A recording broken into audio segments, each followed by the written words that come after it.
Welcome back. Let's talk a little bit more about relationships today.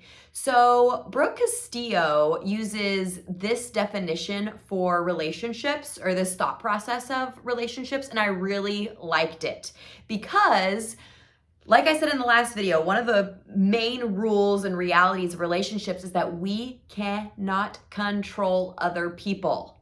And so this definition kind of put the control back into me, which is something that I can control. So I want you to think about relationships as just simply thoughts between two people.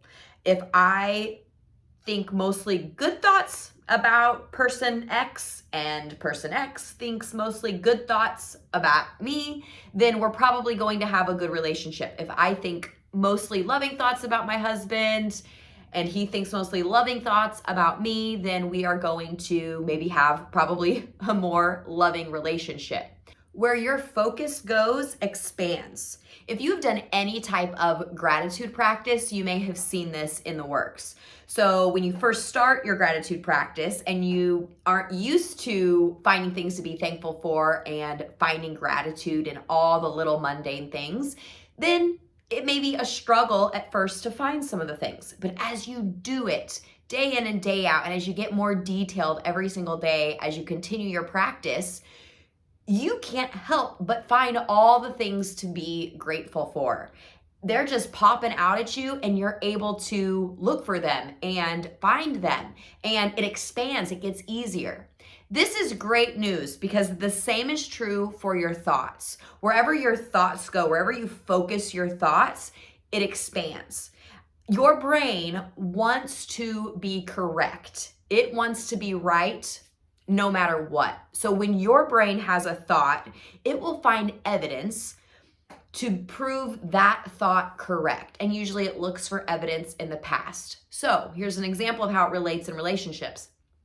If I have a thought that my husband is an awesome human being, he's an awesome husband and father and one of the best people I know, then I am going to prove that thought correct by finding evidence. I'm going to see all the different ways that he is an awesome dad, an awesome husband, an awesome human being.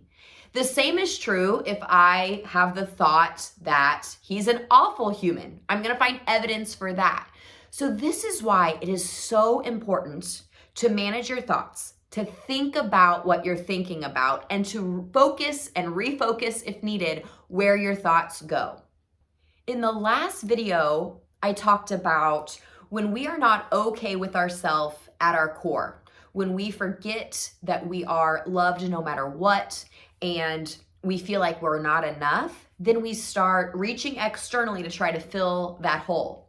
One way that we do this is by expectations. Think about all the unspoken thoughts, aka expectations, you have on the people around you. Many people don't even realize that they have these expectations on other people. Maybe it's on your spouse, and we all have a model of how we grew up, right? The way our parents treated us and the way our parents treated each other and kind of how that family unit worked.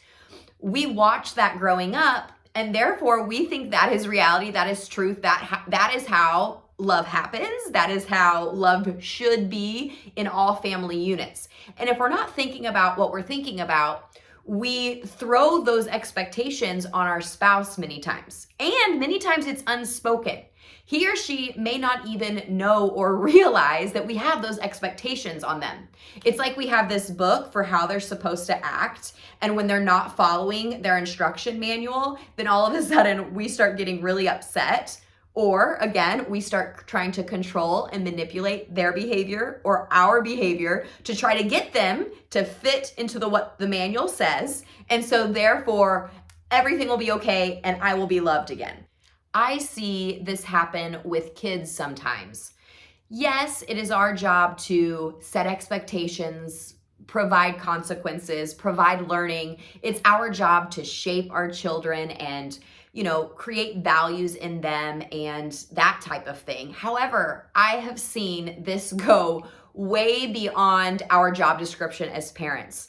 So many times I see us as parents trying to fit our child into the mold that we think they're supposed to be, rather than watching what mold they were created for and then just supporting that and allowing that to expand.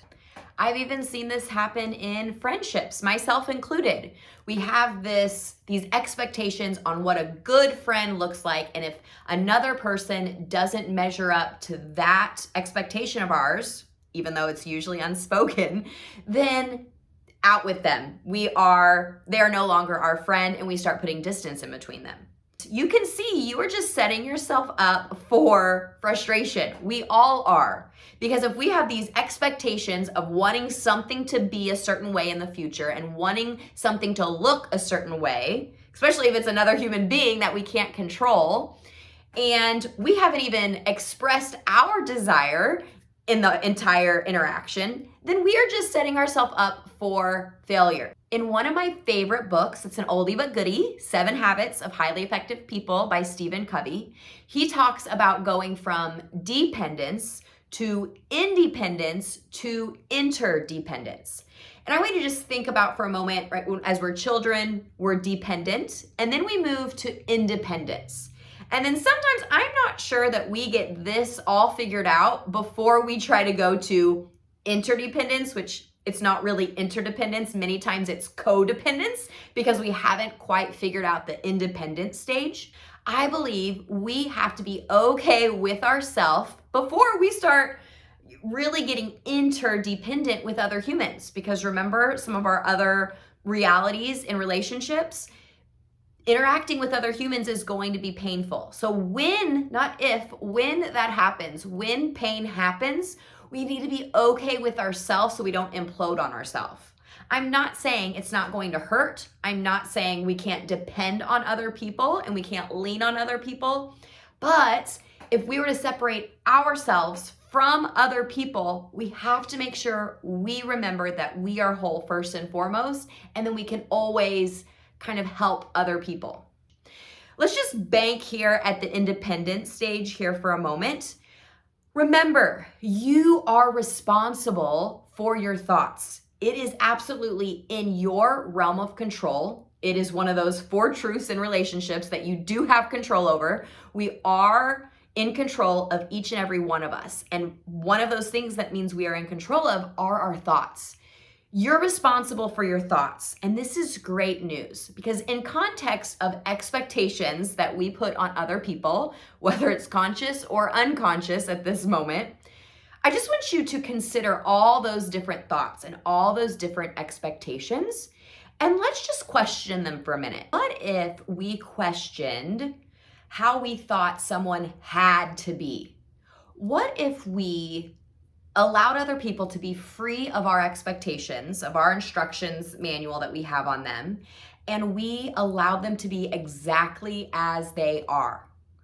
What if we chose to look at people's core instead of that messy outer humanness?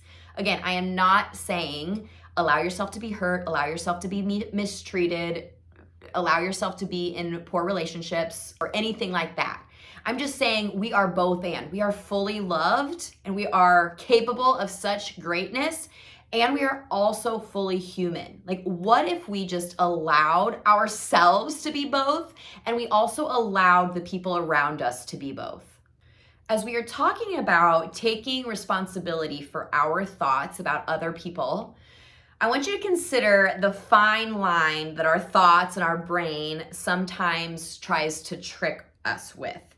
There is a fine line between pure, clean thoughts and then thoughts that are sometimes rooted but twisted in a way that we don't realize are rooted in the control and the manipulation of trying to get someone else to make us feel a certain way.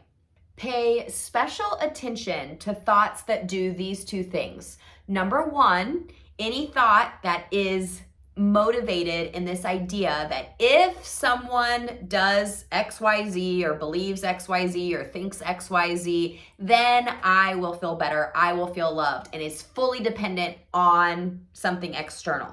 because that is going to lead you to exhaustion and or it's going to lead you to frustration. Once I have taken responsibility for my thoughts, it allows me to clean up my side of the street, if you will. It allows me to see what my thought process is. It allows me to see if I'm working out of my humanness and out of hurts and pains, or if I have kind of clean thoughts and I can move forward. And I believe this is the healthy way to have the precursor for interdependence, being healthy independent before we move to interdependence. Being healthy and independent is being secure in ourselves, taking responsibility for our thoughts and our actions, and allowing other people to take responsibility for their actions and their thoughts as well.